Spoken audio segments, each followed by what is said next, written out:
Hello everyone. So once again we are here to continue our discussion about physics, जिसमें हमने discussion start किया था about extremely important and interesting section that is light.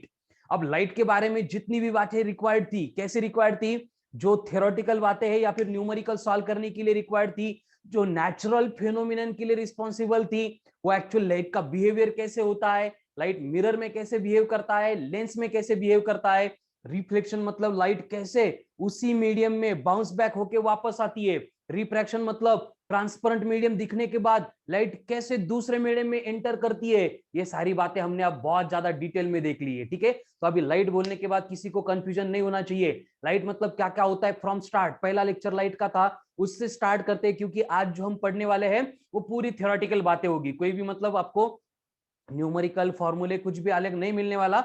इसलिए हमें बस start के lecture में जो हमने इंट्रोड्यूस किया था लाइट को, उसको थोड़ा सा फिर से एक बार देखना पड़ेगा, क्योंकि आज लेक्चर में हमें ह्यूमन आई क्या होता है, ह्यूमन आई इमेज को कैसे देख पाता है, ऑब्जेक्ट सामने है, इतना बड़ा ऑब्जेक्ट इतनी छोटी आंखों में कैसे दिखता है, उसके बाद ये आई के कुछ डिफेक्ट होते हैं, नेचुरल डिफेक्टिव पीस जन्म लेता है, बट अपन क्या करते हैं with the help of physics उनको करेक्ट करते हैं। करेक्ट करने के लिए हम क्या अरेंजमेंट करते हैं, कैसे अरेंजमेंट रिक्वायर्ड है, उसके साथ हम डिस्पर्शन जैसा फिनोमिनन पढ़ेंगे कि अगर कोई ग्लास का पीस होगा, देखो ग्लास के पीस कितनी भारी भारी होते हैं, ठीक है, मिरर बना दी उसकी तो अलग ही वर्क कर रहा है लेंस बना दी अलग ही वर्क कर रहा है, स्पेक्स बना दिए, चश्मा बना दिया वो भी अलग वर्क कर रहा है। इसी तरह से अगर हमने प्रिज्म बना दिया, प्रिज्म भी क्या है, एक ट्रांसपेरेंट मटेरियल का पीस है, उसमें से अगर लाइट पास कर दी तो लाइट 7 कलर में डिफरेंट मतलब डिवाइड हो रही है, डिफरेंशिएट हो रही है, ऐसे कैसे पॉसिबल हो गया, उसको समझने के लिए हमें फिर से पहला वाला जो लेक्चर था फिजिक्स का, जिसमें हमने light is a form of energy propagates in the form of electromagnetic wave introduce किया था, उसके ऊपर थोड़ा सा ध्यान देना पड़ेगा, इसलिए हम उसको थोड़ा सा रिवाइज करेंगे। ठीक है, उसके बाद में आगे हम कुछ नेचुरल फिनोमिनन पढ़ेंगे, लाइट का डिस्पर्शन हो गया, ग्लास का प्रिज्म रखना पड़ेगा। आप 10th में स्कूल नहीं आए होंगे इसलिए आपको एक्सपेरिमेंट नहीं शो किया, अदरवाइज हर एक स्कूल में प्रिज्म होता है। ठीक है, वहां से प्रिज्म में से अगर लाइट पास हो गई तो वो 7 डिफरेंट कलर में सेपरेट हो जाती है, लेकिन हर बार प्रिज्म चाहिए ऐसे नहीं है, नेचर हमें ये पहले से शो करता है। जैसे कि रेनी सीजन आ रहा है अभी 2 महीने बाद में, ठीक है, तो रेनी सीजन में हम देखते हैं कि बारिश हो गई, बहुत बारिश हो गई, तो जो मतलब ओल्ड एज पर्सन है हमारे घर में, उनको अंदाजा आता है कि अब बारिश रुकने वाली है, अब बारिश आगे नहीं आने वाली है, क्योंकि स्काई में क्या होता है, एक रेनबो दिखाई देता है। अभी रेनबो मतलब क्या है, रेनबो मतलब वही है जो लाइट के 7 कलर्स होते हैं, violet, indigo, blue, green, yellow, orange, red, यानी विबजर, वो हमें आसमान में दिखाई देते, स्काई में दिखाई देते। तो ये सारे 7 कलर सेपरेट कैसे हो गए, कैसे, what is the reason behind it, उसको समझने के लिए फिर हमने नेचर का ऑब्जर्वेशन किया और उसको लैब में बैठ के प्रोड्यूस करने का ट्राई किया, यही हमारा फिजिक्स है। देखो पहले लेक्चर में इंट्रोड्यूस करते टाइम मैं आपको बोला था कि फिजिक्स मतलब नेचर है, फिजिक्स में हम वही पढ़ते हैं जो हमारे नेचर में अवेलेबल है, नेचर में हो रहा है। नेचर को समझना, नेचुरल फेनोमिनन के इंटरेक्शन को समझना मतलब फिजिक्स की स्टडी करना। तो जो हम देखते हैं वो कैसे हो रहा है उसको वेरीफाई करने के लिए हम क्या करते हैं, वेरियस नेचुरल फिनोमिनन को ऑब्जर्व करते हैं। तो रेनबो को देख देख के हमने प्रिज्म बनाया और फिर हम खुश हो गए कि हमें मालूम हो गया कि ये लाइट में 7 कलर्स होते हैं और ये सेपरेट भी होते हैं। इस रिलेटेड एक्चुअल जो एक्सपेरिमेंट है सबसे पहले किया था all time greatest scientist of universe, earth का छोड़ो यूनिवर्स का बोलता हूं मैं, सर आइजैक न्यूटन ने। न्यूटन ही ये पहली बार एक्सपेरिमेंटली प्रूव किया था कि लाइट अगर प्रिज्म में से पास होती है तो वो 7 कलर में सेपरेट होती है। उसी तरह से और एक रीजन है कि हम देखते हैं कि सराउंडिंग में ऊपर कहीं पे भी हवा में देखेंगे तो जो स्काई है ये हमें ब्लू अपियर होता है। स्काई क्या है हमें ब्लू अपियर होता है। अगर सी शोर पे गए, समुद्र के किनारे गए या फिर पॉन्ड है लेके, तो उसमें भी जो पानी है, वाटर है, वो भी हमें ब्लू दिखाई देता है। तो एक्चुअल में समुद्र में जा रहे, बोट में बैठ गए और बोट में हम ट्रैवल कर रहे हैं, हमने हाथ में पानी लिया, उसका कलर देखा, अरे पानी का तो कलर ही नहीं है, कलरलेस है, फिर समुद्र में डाल दिया वो ब्लू दिखता है, फिर से हाथ में लिया, कलर देखा, कलरलेस है, फिर से समुद्र में डाल दिया वो तो ब्लू दिखने लगा। मतलब कंडीशन क्या है, देखो पानी का कलर ब्लू नहीं है, वो अपीयर्स टू बी ब्लू है। यही सवाल डॉक्टर सीवी रमन के दिमाग में आया था और इसी के ऊपर उन्होंने जो इन्वेंशन कर दिया, he got first Nobel prize from the India in the field of physics and chemistry, ठीक है। तो समुद्र का पानी उठा के रखते उठाते रखते जो क्वेश्चन आया था उसको उन्होंने सॉल्व किया था, ठीक है। तो ये सारी बातें क्यों होती है। सेम वे सन को अगर देखेंगे, सन को तो अपन 2 बार देख सकते हैं, एक सनराइज में, थोड़ा थोड़ा सनसेट में, है ना। उन्हाळ्याच्या दिवशी आता वर मान करायला हिम्मत होत नाही, पॉसिबल भी नहीं है, करो पण नका, ठीक है। इमेजिन करो या फिर नेक्स्ट रेनी सीजन में ट्राई करो क्योंकि सनलाइट जो है उसकी इंटेंसिटी ट्रिमेंडसली हाई होती है। तो सन का अगर देखेंगे तो सनराइज में एंड सनसेट में कलर अलग ही है, दिनभर अलग ही है, दिवसा तापलेला असतो, गरम झालेला असतो, इसलिए अलग हो रहा है क्या। लेकिन अगर गर्म हो रहा है तो वो ऑल लाल दिखना चाहिए, रेड दिखना चाहिए, लेकिन वो दिखता कब है, सनराइज पे सनसेट पे। ऐसे क्यों हो गया, उसका रीजन क्या है। ये सारी बातें अब तक का हमारा जो डिस्कशन था, अब तक का जो हमने डिस्कस लाइट का बिहेवियर किया था, उसको हम नेचर के साथ कनेक्ट करके ये नेचर के फिनोमिनन को समझने वाले हैं। देखो फिजिक्स मतलब कितना भारी सब्जेक्ट है और कितनी अच्छी तरह से पढ़ाया जाता है, सीक्वेंस भी कितनी भारी लगाई। देखो पहले मतलब आपको लाइट के बारे में पूरा डिटेल नॉलेज दे दिया कि लाइट होता क्या है, ये कैसे बिहेव करेगा, कैसे कैसे इंटरेक्शन होगी, रिफ्लेक्शन कैसे होगा, प्लेन सरफेस से कैसे होगा, कर्व सरफेस से कैसे होगा, रिफ्रैक्शन कैसे होगा, प्लेन सरफेस से कैसे होगा, कर्व सरफेस पे कैसे होगा। ये सारा नॉलेज एकदम एप्रोप्रिएट प्रॉपर नॉलेज आपको आ गया, उसके ऊपर पढ़ के आपका कॉन्फिडेंस एकदम भर गया। उसके बाद में आपको नेचुरल फिनोमिनन एक्सप्लेन कर रहे हैं कि नेचर में जो रेनबो प्रोड्यूस होता है, नेचर में जो सनराइज एंड सनसेट पे सन रेडिश अपीयर होता है, उसका रीजन यही तो है जो हम पढ़ रहे थे। यानी फिजिक्स में हमने कुछ भी अलग नहीं पढ़ा। पहले लेक्चर में जो बातें मैं आपको नंबर ऑफ टाइम्स एक्सप्लेन करता हूं, वही सारी बातें यहाँ पे हमें सिलेबस में पढ़नी है, कुछ भी नया यहाँ पे नहीं है, ठीक है। कि बेसिकली जो नेचुरल फिनोमिनन है उनको समझने के लिए हमें क्या करना पड़ता है, फिजिक्स को पढ़ना पड़ता है, ठीक है। तो इस तरह से सीक्वेंस लगाते लगाते जाएंगे तो एक दिन पूरे नेचर को हम समझ जाएंगे। हम बोल रहा हूं मैं, आप नहीं, क्योंकि ऑल ओवर द वर्ल्ड जो भी साइंस में डेवलपमेंट हो रही है, सबसे फास्ट डेवलपमेंट जो है वो फिजिक्स के फील्ड में होती है। और फिजिक्स में फील्ड में डेवलपमेंट करने के लिए सबसे ज्यादा अपॉर्चुनिटीज आपको है। क्योंकि क्या है, देखो कि हम कंपेयर नहीं कर रहे, लेकिन इमेजिन करो you are studying different subject, suppose biology study कर रहे हो एंड फिजिक्स स्टडी कर रहे हो, दोनों में डिफरेंस क्या है। देखो व्हाइल स्टडिंग बायोलॉजी इतना थिंक नहीं करना पड़ता है, क्योंकि जो पहले से हमें मालूम है बहुत सारी चीजें, कि ह्यूमन है उसको आइज होती है, ब्लड होता है, ब्लड रेड होता है, यही हम वहां पे पढ़ रहे हैं। मतलब है सब्जेक्ट है, उसमें भी इंफॉर्मेटिव है, लेकिन फिजिक्स के एंड बायोलॉजी में बेसिक डिफरेंस क्या है कि यहाँ पे सारी बातें आपको इमेजिन करनी है नेचर में होता है मालूम है, लेकिन क्यों होता है, कैसे होता है, कब होता है, उसके लिए कंडीशन क्या है, फिर न्यूमेरिकल्स आएंगे, उनको हमें सॉल्व करना पड़ेगा। मतलब हमारे ब्रेन की डेवलपमेंट या फिर ग्रोथ की सबसे ज्यादा जो स्कोप है, सबसे ज्यादा जो अपॉर्चुनिटी है, वो हमारे सब्जेक्ट में, फिजिक्स में। इसलिए फिजिक्स को पढ़ने का तरीका ही अलग है, रट्टा मार के नहीं होगा, ऐसे पेन हाथ में लिया और न्यूमेरिकल सॉल्व कर रहे नहीं होगा। आपको कंसेप्ट रीड करके उस कंसेप्ट को एंजॉय करना पड़ेगा। देखो लाइट मतलब क्या है, सबसे पहले लेक्चर में हमने देखा था कि light is a form of energy, खत्म। ये definition all type of phenomenon में एप्लीकेबल है, कहीं पे भी जाओ इसको अपन अप्लाई कर सकते हैं। लेकिन कंडीशन क्या है कि हम लाइट को हमारे विजन मतलब सेंसेशन मतलब ह्यूमन आईज से रिलेटेड पढ़ रहे हैं। हमें यहाँ पे फोटोसिंथेसिस नहीं पढ़ाना कि लाइट आने से कैसे प्लांट्स के लीव्स जो है अपना फूड बना देते हैं, वो कुछ लेना देना नहीं। वो हमें मालूम है बायोलॉजी में रिएक्शन आएगी, कुछ तो C6H12 बन जाएगा O6, और वहां से फूड बन जाएगा, हम उसको कंज्यूम करेंगे, हमें एनर्जी आएगी और हम वर्क कर सकते हैं, हमें उससे लेना देना ही नहीं है। इस सेक्शन में जो हम पढ़ेंगे लाइट, वो सिर्फ आईज, विजन, सेंसेशन, इससे रिलेटेड पढ़ना है। इसलिए मैं यहाँ पे और एक स्टेटमेंट ऐड कर देता हूं, light is a form of energy by virtue of which we get sensation of vision, ठीक है। ये पहले भी लिख के दिया था फर्स्ट लेक्चर में ऑप्टिक्स के, यही इंट्रोड्यूस किया था मैंने। आज फिर से इसलिए इंट्रोड्यूस कर रहा हूं क्योंकि नेचुरल फेनोमेनन समझने के लिए यहाँ की कुछ इंफॉर्मेशन हमें रिक्वायर्ड थी, ठीक है। तो रिकॉल करना पड़ता है, हमारे ह्यूमन ब्रेन का एक टेंडेंसी है कि जो भी बातें वो मतलब दिन भर में देखो हम जितना देखते हैं उतना सुनते हैं, जितना भी हम सेंस कर रहे हैं, सारी बातें ब्रेन याद नहीं रखता है। क्या होता है, ब्रेन के पास जितना भी इनपुट जा रहा है, ब्रेन इसको 2 पार्ट में स्टोर करता है, एक टेम्पररी मेमोरी, दूसरी परमानेंट मेमोरी। और परमानेंट मेमोरी में वो बातें स्टोर करता है जो एक्सट्रीमली इंटरेस्टिंग होती है। काही चेहरे बघा आता दिसत नाही, पण शाळा असताना मालूम है हमें कि हम भूल नहीं पाते, म्हणजे मित्र वगैरह एखादा भेटला तर, ठीक है।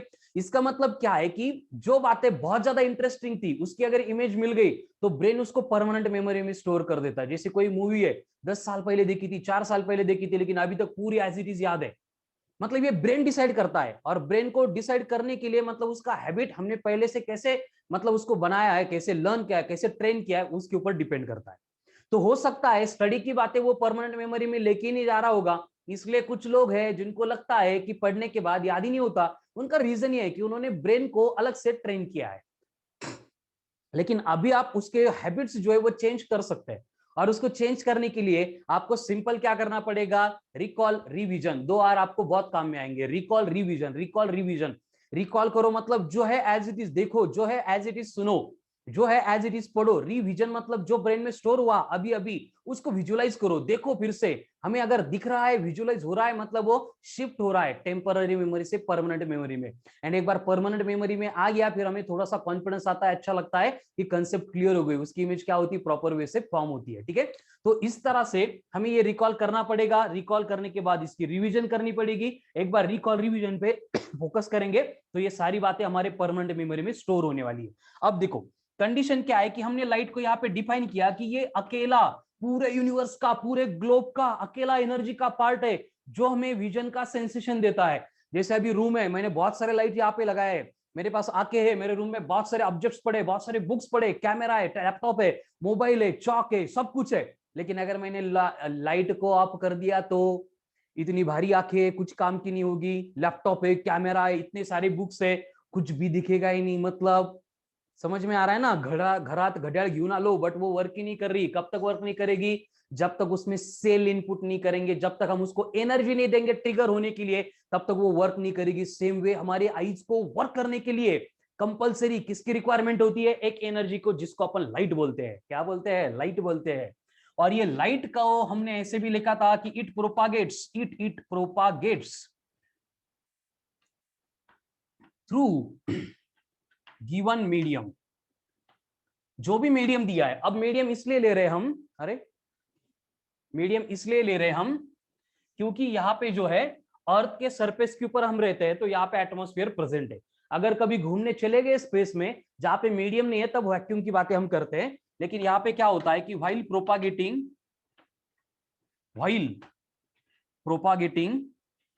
Through medium, it propagates in the form of electromagnetic waves.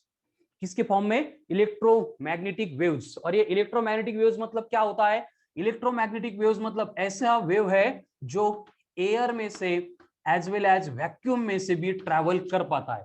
जैसे हम बोलते हैं, आपको सुनाई देता है, ये साउंड वेव है, ये ट्रैवल करेंगे only if material medium is there. अगर वहां पे मटेरियल मीडियम नहीं होगा तो हम सुनाई नहीं दे सकते, मतलब जो बोल रहे हैं हम सुन नहीं सकते। लेकिन लाइट के बारे में कोई प्रॉब्लम नहीं है, मतलब मून पे जाएंगे हम बोल नहीं सकते, बोल सकते हैं लेकिन जो बोल रहे हैं वो सामने वाला सुन नहीं सकता, लेकिन हम सब कुछ देख सकते हैं। क्यों, क्योंकि साउंड का प्रोपागेट होने का वे डिफरेंट है।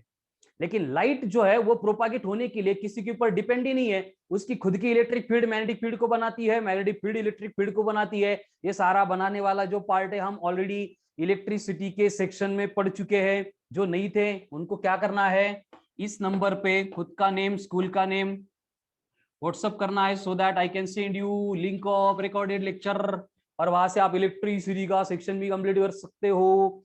तो यहाँ पे लाइट जो है इलेक्ट्रोमैग्नेटिक वेव के फॉर्म में प्रोपागेट होता है। और इलेक्ट्रोमैग्नेटिक वेव के बारे में मैंने आपको बहुत, जितनी रिक्वायर्ड नहीं उससे ज्यादा इंफॉर्मेशन दी थी कि ये इलेक्ट्रोमैग्नेटिक वेव जो है नेचर में पहले से थे, लेकिन ह्यूमन बीइंग को सबसे पहले इंट्रोड्यूस किया था इस साइंटिस्ट ने, इस महान आत्मा ने, जिसकी वजह से हम मोबाइल में वायरलेस कम्युनिकेशन में इतनी सारी प्रोग्रेस कर रहे हैं। That is Maxwell, James clerk Maxwell, James clerk Maxwell. ठीक है, तो यहाँ पे ये इलेक्ट्रोमैग्नेटिक वेव्स के बारे में इंफॉर्मेशन मिलने के बाद हमने फिर क्या किया, कुछ इलेक्ट्रोमैग्नेटिक वेव को आर्टिफिशियली प्रोड्यूस किया, कुछ इलेक्ट्रोमैग्नेटिक वेव नेचर में प्रेजेंट है एज ए लाइट, उनको भी स्टडी किया। फिर हमें समझ में आ गया कि इलेक्ट्रोमैग्नेटिक वेव में क्या होता है, सबसे इंपॉर्टेंट विजिबल स्पेक्ट्रम होता है। विजिबल स्पेक्ट्रम, अभी विजिबल स्पेक्ट्रम मतलब ऐसा स्पेक्ट्रम, ऐसा मतलब इलेक्ट्रोमैग्नेटिक वेव का एक, क्या बोलेंगे अपन उसको, एक पार्ट जो ह्यूमन आइज देख सकता है। और इसमें क्या होता है, तो इसमें बेसिकली 7 कलर्स होते हैं। 7 colours are there, violet, indigo, blue, green, yellow, orange, red. और ये डिफरेंशिएट होते हैं अकॉर्डिंग टू देयर वेवलेंथ, और इनकी वेवलेंथ होती है 4000 एंगस्ट्रॉम टू 7000 एंगस्ट्रॉम, 4000 से 7000 एंगस्ट्रॉम के इन बिटवीन इसकी जो वेवलेंथ है वो क्या करती है, वेरी करती है। इतनी ही वेवलेंथ की लाइट हमारे आईज में आने के बाद हम उस ऑब्जेक्ट के बारे में जो है एनालाइज कर सकते हैं। इंफॉर्मेटिव इंफॉर्मेशन जो है वो इतना ही स्पेक्ट्रम इलेक्ट्रोमैग्नेटिक वेव्स का लेके आ रहा है। अगर इससे थोड़ी वेवलेंथ बढ़ा दी तो वो बनता है आईआर, इंफ्रारेड। इससे और कम कर दी तो ये बनेगा यूवी, अल्ट्रा वायलेट। इसकी और थोड़ी सी वेवलेंथ कम कर दी, उसको अपन बोलते हैं एक्स रेज, है ना। एक्सीडेंट होने के बाद इमरजेंसी में गए या फिर डेंटिस्ट के पास पहले गए तो इसके सिवा काम नहीं होता है। मैंने बोला था इसकी डिस्कवरी कैसी हुई, विल्हेम रॉन्टगेन ने, फिर उसकी वाइफ ने क्या किया, कैसी हुआ, सारी बातें हम लेक्चर में डिस्कस कर चुके हैं। एंड इससे ज्यादा एनर्जेटिक कोई है तो वो होता है गैमा रेज, यांचा विषयच नसतो। एक बार आ गए मतलब ये 3-3 generation, 4-4 generation, number of generation को डिपेक्ट कर सकते हैं, क्योंकि हाँ मुझे वर्ड याद नहीं है, जो जेनेटिक्स होता है जनरेशन टू जनरेशन जो जाता है हमारा, हेरिडेटरी कुछ तो बोलता है, उसके ऊपर ये अफेक्ट करते हैं गैमा रेज। एंड इसके बाद आईआर के बाद में माइक्रोवेव्स, रेडियो वेव जो हम प्रोड्यूस करते हैं, है ना, कम्युनिकेशन पर्पस के लिए। ऐसा पूरा स्पेक्ट्रम है, ये सारे इलेक्ट्रोमैग्नेटिक वेव के फॉर्म में नेचर में प्रोपागेट होते हैं। लेकिन आगे का जो सिलेबस हमारा आएगा वो डिपेंड करेगा सिर्फ और सिर्फ इतने पोर्शन के ऊपर, यानी विजिबल स्पेक्ट्रम के ऊपर, जिसको हमारी आंखें देख सकती है। ठीक है, तो इसके बेसिस के ऊपर हम पहला फिनोमिनन देखेंगे। यस आकाश, करेक्ट है। पहला फिनोमिनन हम देखेंगे that is dispersion of light. तो डिस्पर्शन स्टार्ट करने से पहले ये तो क्लियर हो गया कि लाइट मतलब क्या है, electromagnetic wave. Once again come on first, light मतलब क्या है, फॉर्म ऑफ एनर्जी है, propagates through the given medium in the form of electromagnetic wave. Light energy है जो मीडियम में से ट्रैवल करती है in the form of electromagnetic wave. और ये इलेक्ट्रोमैग्नेटिक वेव जो है इसकी वेवलेंथ वेरी करती है, एंड अकॉर्डिंग टू वेवलेंथ, जैसे वेवलेंथ चेंज होती है, ध्यान से सुनो मेरा statement, according to wavelength light के कलर चेंज होते हैं। मतलब different colours of light are due to different wavelength, different colours of light are due to different wavelength. Light के कलर चेंज होते हैं, उसको चेंज करने के लिए रिस्पॉन्सिबल कौन है, लाइट की वेवलेंथ। यहाँ पे मैंने लिखा है कि इतने 7 कलर है, ये हम देख सकते हैं, ह्यूमन आइज इनके लिए सेंसिबल है, इनके लिए सेंसिटिव है। और इसकी वेवलेंथ 4000 एंगस्ट्रॉम से स्टार्ट होती है। एंगस्ट्रॉम मतलब ये छोटा यूनिट है, ये इसको ज्यादा वर्क मत करो, फोकस मत करो, ठीक है। 1 एंगस्ट्रॉम जो है इसका मतलब होता है 10⁻⁻10 मीटर, ये उसकी वैल्यू है। एकदम छोटा इसलिए मीटर नहीं लिखा है, एंगस्ट्रॉम लिखा है। 4000 से लेके 7000 तक, मतलब 4000 है तो वो क्या करेगा, एज ए वॉयलेट दिखेगा। अगर 7000 तक गए तो वो रेड दिखेगा।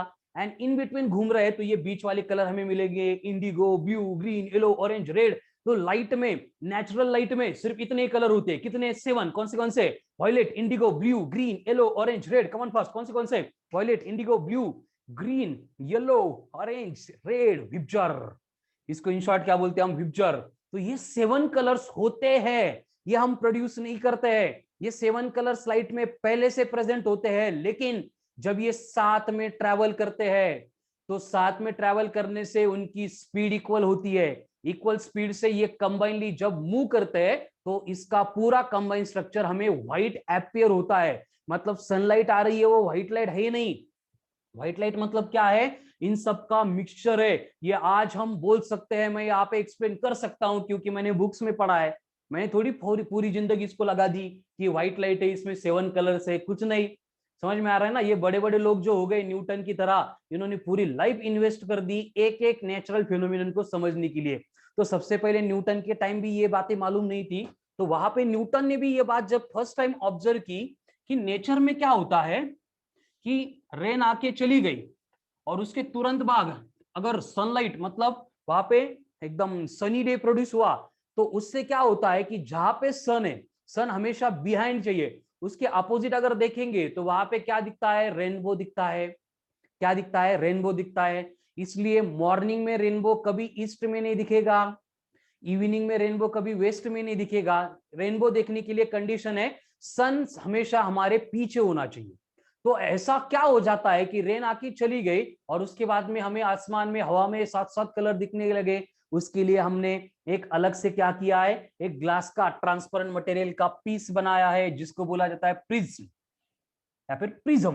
प्रिज्म और प्रिज्म, प्रिज्म और प्रिज्म क्या होता है। ये प्रिज्म मतलब सबसे पहले prism is a piece of transparent material. Transparent म्हणजे तेच इकून तिकडचं दिसतं, ठीक आहे. It's a piece of transparent material और इसको अपन बोलते हैं कि बाउंडेड बाय ऐसे 1 2 3 ये रेक्टेंगुलर सरफेस हो गए, एक सामने एंड एक पीछे, दो ट्रायंगुलर सरफेस हो गए. तो इसको हम क्या बोलते हैं कि prism is a piece of transparent material bounded by 2 triangles and 3 rectangles, या फिर 2 ट्रायंगुलर एंड 3 रेक्टेंगुलर सरफेसेस. ठीक है, यहाँ पे जो साइड दिख रही है जिसके ऊपर प्रिज्म बैठा है उसको बोला जाता है प्रिज्म का बेस. यहाँ पे लाइट आके इंसिडेंट होने वाली है, यहां से लाइट बाहर जाने वाली है, मतलब ये दोनों एजेस लाइट का रिफ्रैक्शन प्रोड्यूस करने वाली है, इसलिए इनको बोला जाता है, क्या बोला जाता है, रिफ्रैक्टिंग एजेस. जो रिफ्रैक्शन करेगी वो बनेगी रिफ्रैक्टिंग एजेस. एंड दोनों रिफ्रैक्टिंग एजेस के बिटवीन यहाँ पे जो एंगल दिखता है ए, इसको बोला जाता है एंगल ऑफ प्रिज्म. देखो ये बात इंपॉर्टेंट है, ये नंबर ऑफ टाइम्स आने वाली है, कंफ्यूजन नहीं होना चाहिए. ठीक है, बेस मतलब ज्याच्यावर प्रिज्म ठेवला है, रिफ्रैक्टिंग एजेस मतलब जहां से लाइट अंदर आ रहा है जहां से लाइट बाहर जाने वाला है, एंड दो रिफ्रैक्टिंग एजेस ने जो एंगल बनाया था या फिर बेस के अपोजिट जो एंगल था वो बनेगा एंगल ऑफ प्रिज्म. तो इस तरह से प्रिज्म हमने स्पेस में रख दिया. उसके बाद क्या होता है, देखो उसके बाद क्या होता है कि इस तरह से यहां पे हम एक लाइट को इंसिडेंट कर दे, ये लाइट आके यहां पे इंसिडेंट हो गई. अब यहां पे ये जो सरफेस है मैं इसको एबीसी बोल देता हूं, एबीसी नहीं पीएमसी बोल देता हूं, पीएमसी, पीएमसी पुणे महानगर कारपोरेशन कुछ भी है, ठीक है, पीएमसी मैंने बोल दिया. अब क्या होगा देखो कि ये पीएम वाली जो एज है ये पीएम वाली जो एज है वो ट्रांसपेरेंट है, एंड इस ट्रांसपेरेंट एज के ऊपर, इस ट्रांसपेरेंट सरफेस के ऊपर जब लाइट इंसिडेंट हो रही है, लाइट का क्या होगा, रिफ्रैक्शन होगा, लाइट का क्या होगा, बेंडिंग होगी. क्यों होगी, क्योंकि लाइट एक मीडियम से दूसरे मीडियम में एंटर कर रही है, एंड लाइट का ये रूल है जो हमने रिफ्रैक्शन में पहले पढ़ा है कि while light travelling from one medium to another medium it bends along its path, इसलिए लाइट की यहाँ पे बेंडिंग होगी. उस बेंडिंग को हम रिफ्रैक्शन बोलते हैं, एंड रिफ्रैक्शन के लिए हमें क्या लगेगा, यहाँ पे एक नॉर्मल लगेगा, मतलब परपेंडिकुलर लगेगा. तो यहाँ पे मैंने ये एन एन डैश वाला नॉर्मल ड्रॉ कर दिया.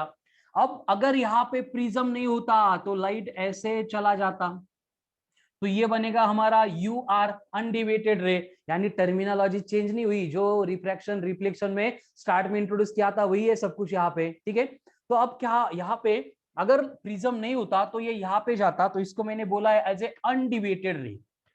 लेकिन प्रिज्म क्या करेगा, इसका रिफ्रैक्शन करेगा, मतलब ये अपने पाथ के अलोंग बेंड होगा.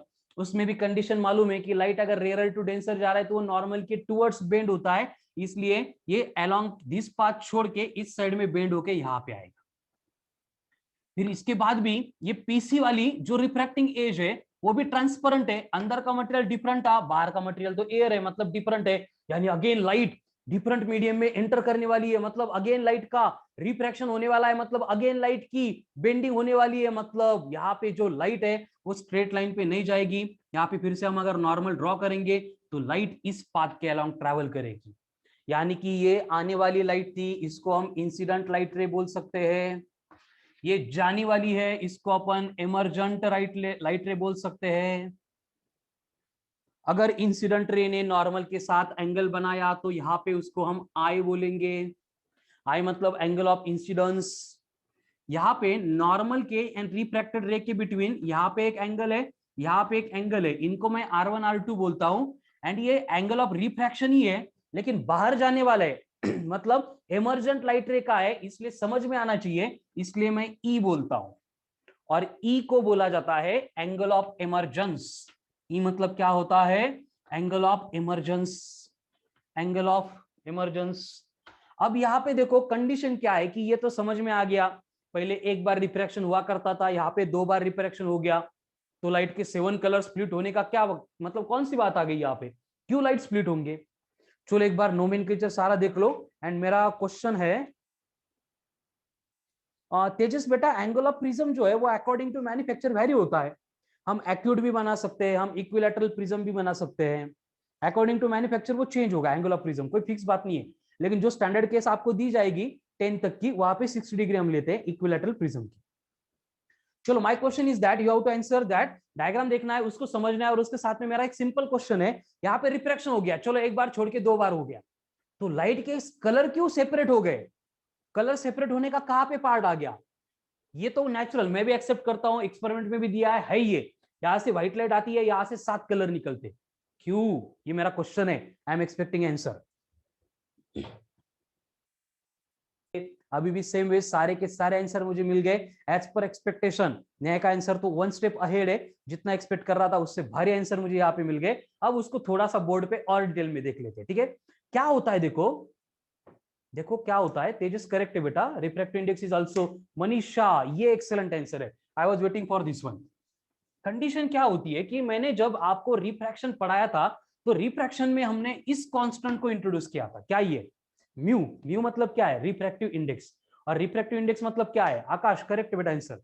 ये थी light bending ability of the medium, और इसको हम ऐसे लिखते थे μ2 बाय μ1।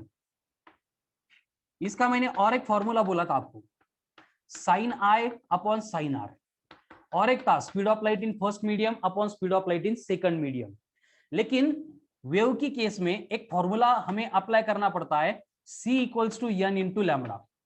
फिर वो वेव लाइट का है, साउंड का है, कोई भी वेव है, तो वहां पे C equals to n into lambda, ये रिलेशन अप्लाई होता है। एंड यहाँ पे C का मतलब होता है लाइट की स्पीड, n का मतलब होता है लाइट की फ्रीक्वेंसी, एंड लैम्बडा का मतलब होता है वेवलेंथ। तो यहाँ पे अगर देखेंगे तो कंडीशन क्या है, यहाँ पे लिख के देता हूं। मैंने पहले लेक्चर में आपको इसलिए ये बात नहीं बोली थी क्योंकि मुझे यहाँ पे एक्सप्लेन करना था कि on refraction only frequency remains constant. Refraction होने के बाद सिर्फ फ्रीक्वेंसी कांस्टेंट होती है, बाकी सारा कुछ बदल जाता है। तो मैं अगर यहाँ पे C1 एंड C2 को रिप्लेस करूंगा लैम्बडा 1 लैम्बडा 2 से, तो मुझे इन सीक्वेंस का और एक फॉर्मूला मिलेगा लैम्बडा 1 अपॉन लैम्बडा 2 का। अब इसको एंड इसको मैं अगर कंपेयर करूंगा, तो ये μ2 अपॉन μ1 इज इक्वल्स टू आ रहा है लैम्बडा 1 अपॉन लैम्बडा 2। मतलब यहाँ पे 2 है, यहाँ पे 1 है, यहाँ पे 1 है, यहाँ पे 2 है। ये क्या कंक्लूड कर रहा है? ये इतना ही कंक्लूड कर रहा है कि refractive index is inversely proportional to the wavelength. ये सबसे इंपॉर्टेंट पार्ट है प्रिज्म के, रेनबो के फिनोमिनन को समझने के लिए, ठीक है? Refractive index is inversely proportional to wavelength. कौन फास्ट बोर्ड पे जो लिखा है एक बार उसको देख लो। हाँ तेजस करेक्ट है, स्क्रीनशॉट ले लो। अगर ये क्लियर हो गया मतलब आपका हो गया। Mu proportional to 1 upon lambda है।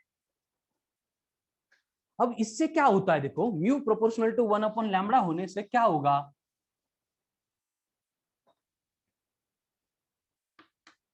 If lambda increases then mu decreases. But mu मतलब है कौन?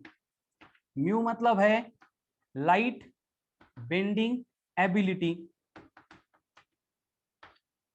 ठीक है? मतलब देखो क्या होगा, लैम्बडा बढ़ रहा है तो उसको बेंड करने की एबिलिटी कम हो रही है, मतलब वो कम बेंड होगा। इसका कॉन्वर्स स्टेटमेंट क्या होगा? इफ लैम्बडा डिक्रीजेस, लैम्बडा कम हो रहा है, उसको बेंड करने की एबिलिटी बढ़ जाएगी, मतलब उसको ज्यादा बेंड किया जाएगा। तो होता क्या है देखो प्रिज्म में, फिर से एक बार वही सारी केस हम यहाँ पे अगर ड्रॉ कर देंगे। ये प्रिज्म है, एक साइड पे लाइट रे आ गया, व्हाइट लाइट है, तो यहाँ पे इसका रिफ्रैक्शन होता है।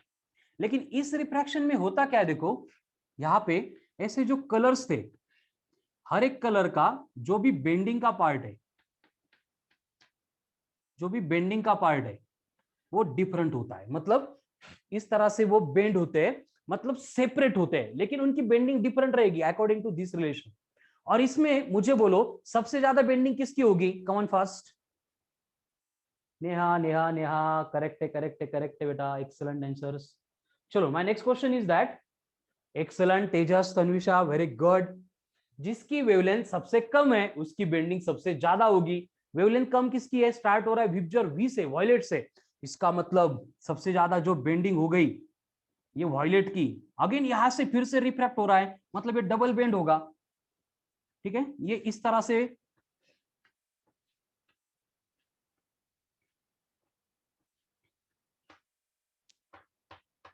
सेवन, ये सबसे ज्यादा बेंड होने वाला वॉयलेट रहेगा, सबसे कम बेंड होने वाला रेड रहेगा। एंड इस तरह से व्हाइट लाइट के 7 कलर हमें स्प्लिट होते हुए दिखेंगे थ्रू द प्रिज्म। एंड ये होता है लाइट का डिस्पर्शन।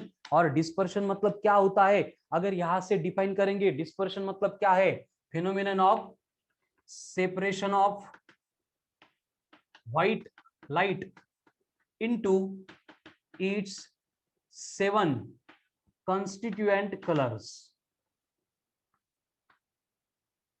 ठीक है, लाइट का 7 कलर में स्प्लिट होने का, सेपरेट होने का जो फेनोमिनन है उसको बोला जाता है डिस्पर्शन ऑफ लाइट। एकदम सिंपल कलर देखो, सिंपल कंसेप्ट देखो, कलर नहीं है कि लाइट की जो बेंडिंग है वो डिपेंड करती है रिफ्रैक्टिव इंडेक्स पे। अगर रिफ्रैक्टिव इंडेक्स वेवलेंथ पे डिपेंड कर रही है, इसका मतलब वेवलेंथ अगर किसी लाइट की ज्यादा है तो रिफ्रैक्टिव इंडेक्स उसके लिए कम होगी। रिफ्रैक्टिव इंडेक्स कम हो गई, इसका मतलब उसकी बेंडिंग कम होगी, और बेंडिंग कम होगी इसलिए रेड लाइट एकदम आयसी सार का थोड़ा थोड़ा बेंड होकर यहीं पे रहेगा। लेकिन वॉयलेट है, उसकी वेवलेंथ सबसे कम है, यानी कि ये मीडियम इसके सामने भारी हो जाएगा, इसको मैक्सिमम बेंड करेगा। बघा किती बेंड केलंय, इथं आणि इथं पण। इसलिए हर एक कलर की बेंडिंग हर एक रिफ्रैक्शन के अकॉर्डिंग डिफरेंट होती है। लेकिन ये 7 कलर हमें सिंगल रिफ्रैक्शन से इसलिए नहीं दिखते हैं क्योंकि यहाँ पे जो सेपरेशन हुआ वो हमारे आई जो है उनको सेपरेट नहीं कर पाते। लेकिन डबल रिफ्रैक्शन यहाँ पे हो रहा है, यानी कि क्या हो रहा है कि डबल रिफ्रैक्शन अगर हम कर देंगे लाइट का एक के बाद एक एडजेसेंट में, तो इस तरह के 7 कलर सेपरेट हमें मिल जाएंगे। उसको कन्वर्ट करने के लिए, प्रोड्यूस करने के लिए सबसे सिंपल स्ट्रक्चर ये प्रिज्म वाला था, इसलिए हमने इसको पढ़ा।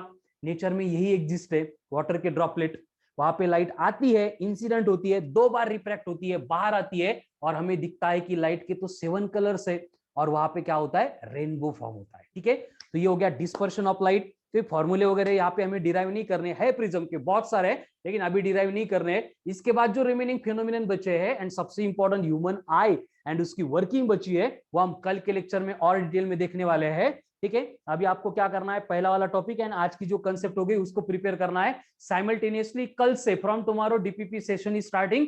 सो जिन्होंने ऐप के ऊपर रजिस्टर नहीं किया है, जिनके मैसेज आ गए अभी तक नहीं हुआ है, अब हो जाएंगे, और जिन्होंने मैसेज नहीं किया है वो ऐप पे रजिस्टर नहीं है तो उनको डीपीपी नहीं मिलेगी। इसलिए आपको क्या करना है, जो नंबर मैंने बोर्ड पे लिखा था फिर से एक बार लिख लेता हूं।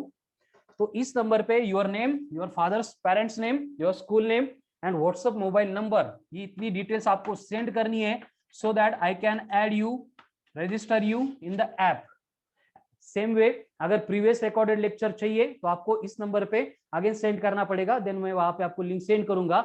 एक बार फिर से एक बार बोल रहा हूँ, डिटेल्स भेजने के बाद मैं रजिस्टर करूंगा, you will receive one text message, उसमें एक लिंक होगी, उस लिंक के ऊपर क्लिक करेंगे, ऑटो कनेक्ट हो जाएंगे प्ले स्टोर से।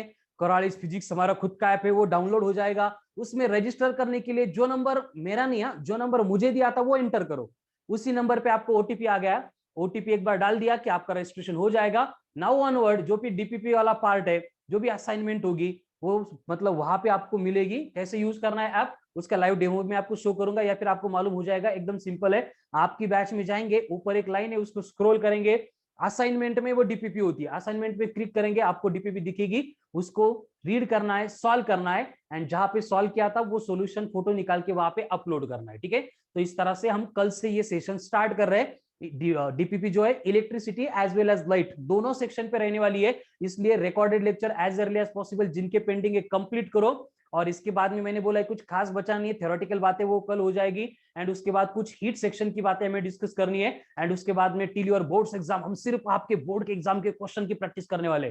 फिर न्यूमेरिकल, बहुत लोगों के मैसेज आ रहे हैं कि न्यूमेरिकल की और थोड़ी प्रैक्टिस रिक्वायर्ड है, उसको भी अपन वर्कआउट करने वाले हैं। ठीक है, चलो, तो thank you, I am getting some answers, so I will